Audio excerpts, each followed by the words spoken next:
Assalamualaikum warahmatullahi wabarakatuh. Baik, di sini kami akan mempresentasikan terkait dengan judul yaitu e-learning. Sebelum saya mempresentasikan PPT pada kali ini, ya, izinkan saya untuk memperkenalkan anggota-anggota kelompok dari kelompok 2.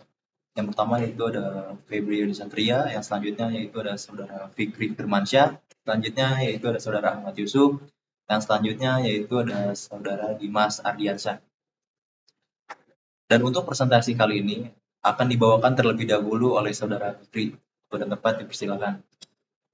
E-learning adalah platform digital yang dirancang untuk mendukung proses pembelajaran secara daring atau online.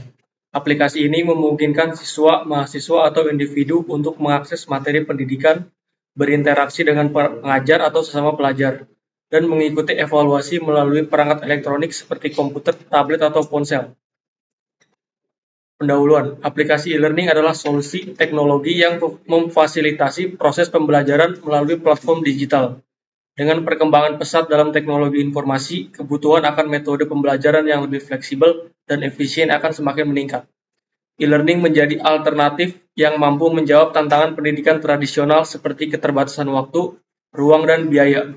Di era digital saat ini, aplikasi e-learning telah digunakan secara luas, baik di institusi pendidikan formal seperti sekolah atau universitas, maupun dalam pelatihan perusahaan atau pembelajaran mandiri. Aplikasi ini memungkinkan akses ke materi pembelajaran secara real-time maupun asinkron, memberikan kemudahan bagi pengguna untuk belajar kapan saja dan di mana saja.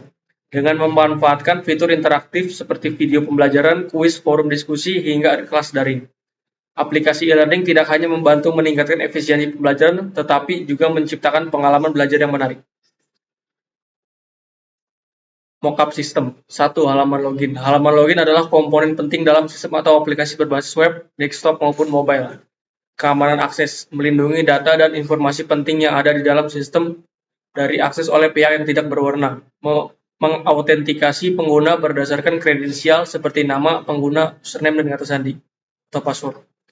Identifikasi pengguna, mengidentifikasi siapa pengguna yang sedang mencoba mengakses sistem.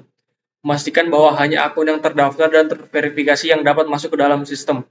Membedakan pengguna berdasarkan hak akses atau peran mereka, misal admin, pengguna biasa, atau tamu.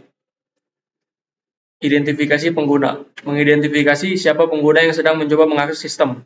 Memastikan bahwa hanya akun yang terdaftar dan terverifikasi yang dapat masuk ke dalam sistem. Pencatatan dan pemantauan aktivitas. Mencatat data log seperti waktu login, alamat IP, dan lokasi untuk keperluan audit atau keamanan. Membantu mendeteksi aktivitas mencurigakan seperti upaya login berulang kali dari lokasi tidak biasa.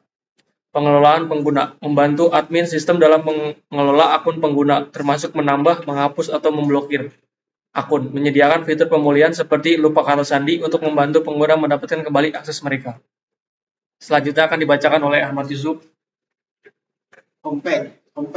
Homepage adalah halaman pertama yang dilihat oleh pengguna ketika mereka mengakses sebuah aplikasi atau situs web. Halaman ini berfungsi sebagai pintu masuk utama dan memberikan gambaran tentang isi atau fitur yang ditawarkan. Desain dan fungsionalitas halaman awal sangat penting karena menentukan kesan pertama pengguna terhadap aplikasi atau situs fungsi halaman yang awal. Yang pertama adalah memberikan informasi utama, 2. Navigasi yang mudah, 3. Meningkatkan pengalaman pengguna atau user experience. Lalu selanjutnya komunikasi, identitas, dan brand, penampilan konten yang diperbarui, yang terakhir menjadi titik akses fungsi penting. Halaman profil. Halaman profil adalah halaman dalam aplikasi atau situs web yang menampilkan informasi pribadi atau data pengguna yang terdaftar. Halaman ini memberikan pengguna akses untuk melihat, mengedit, dan memperbaiki detail diri mereka, serta dapat berfungsi sebagai pusat manajemen akun pribadi. Fungsi halaman profil. Yang pertama, menampilkan informasi pengguna. Yang kedua, pengelolaan akun. Yang ketiga, personalitas pengalaman pengguna. Yang keempat, keamanan dan otoritas. Dan yang terakhir, riwayat aktivitas. Selanjutnya, halaman pengaturan. Halaman pengaturan adalah halaman dalam aplikasi atau situs web yang memungkinkan pengguna untuk mengkonfigurasi dan menyesuaikan preferensi, hak akses, dan pengaturan sistem sesuai dengan kebutuhan mereka. Halaman ini memberikan kontrol kepada pengguna untuk mengelola aspek-aspek pribadi dan teknis dari akun atau aplikasi yang mereka gunakan. Halaman pengaturan sangat penting untuk meningkatkan kenyamanan pengguna dan memberikan mereka pengalaman yang lebih personal. Fungsi halaman pengaturan. Yang pertama menyesuaikan preferensi pengguna, yang kedua keamanan privasi, ketiga mengelola aplikasi atau layanan, keempat mengelola akun, kelima pengaturan notifikasi, dan yang terakhir mengatur preferensi tampilan. Selanjutnya akan dibacakan oleh Dimas.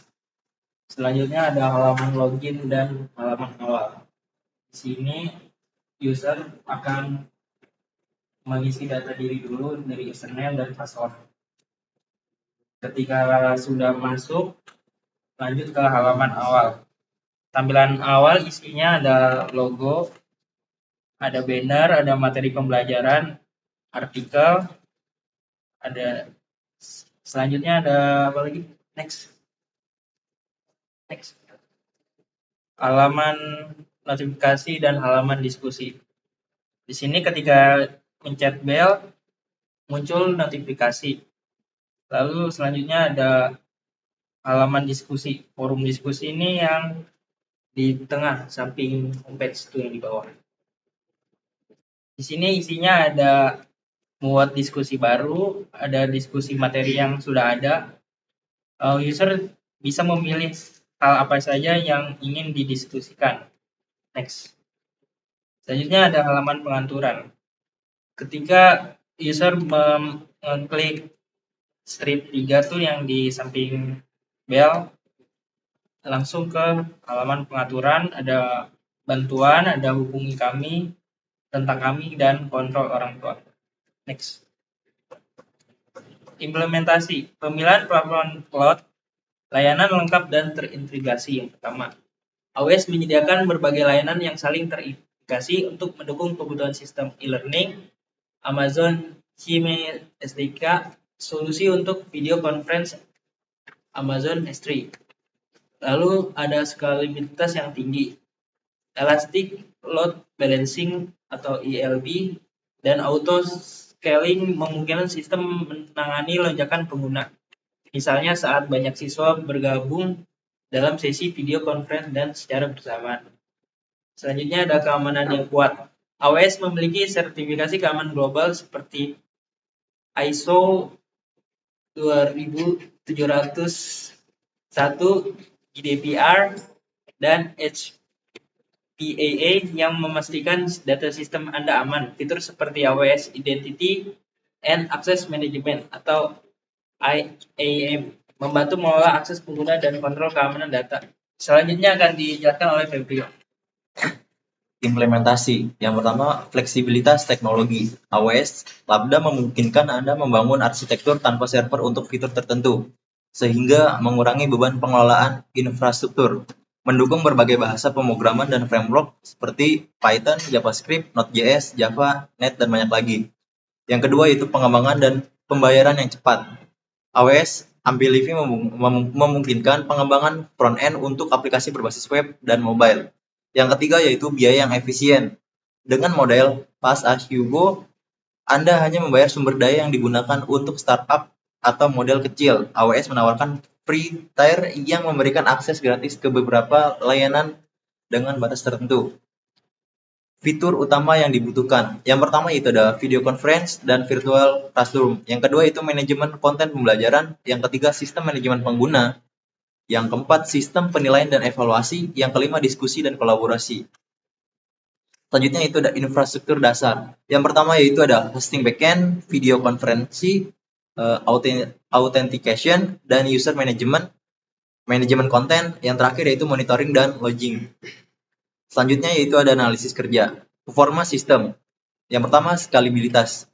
AWS menawarkan layanan yang dapat dengan mudah diskalakan sesuai dengan kebutuhan. Elastic Load Balancing atau ELB membantu mendistribusikan lalu lintas jaringan ke beberapa server backend sehingga sistem tetap responsif meski terjadi lonjakan pengguna. Yang kedua yaitu performa konten multimedia. Amazon S3. Penyimpanan berbasis objek yang dirancang untuk kecepatan tinggi dan akses global, cocok untuk penyimpan file besar seperti video pembelajaran. Yang terakhir yaitu video conference, Amazon CMSDK. Solusi video conference yang terintegrasi memungkinkan sesi kelas virtual dengan secara screen sharing rekaman dan chat. Selanjutnya akan dibacakan oleh Saudara Fikri. Analisis kerja. Keamanan. AWS Identity and Access Management (IAM) mengelola akses pengguna dengan kontrol berbasis peran. Memastikan hanya pengguna yang berwenang yang dapat mengakses data tertentu. Monitoring dan launching. AWS CloudWatch memberikan wawasan real-time tentang performa sistem, termasuk penggunaan CPU, memori, dan jaringan. AWS X-Ray membantu mengidentifikasi bottleneck dalam sistem, memungkinkan pengembang meningkatkan performa aplikasi. Efisiensi biaya. Anda hanya membayar untuk sumber daya yang digunakan seperti penyimpanan dan bandwidth. Kesimpulan dan saran pengembangan. Evaluasi e-learning menggunakan AWS. Kelebihannya adalah skalabilitas fleksibel, cocok untuk skenario dengan jumlah pengguna yang dinamis seperti ujian nasional online, performa video conference. Amazon KMSDK memberikan pengalaman video call yang andal, ideal dan untuk pembelajaran jarak jauh. Kemudahan pengembangan dokumentasi AWS yang luas dan layanan yang moduler mempermudah pengembangan platform e-learning.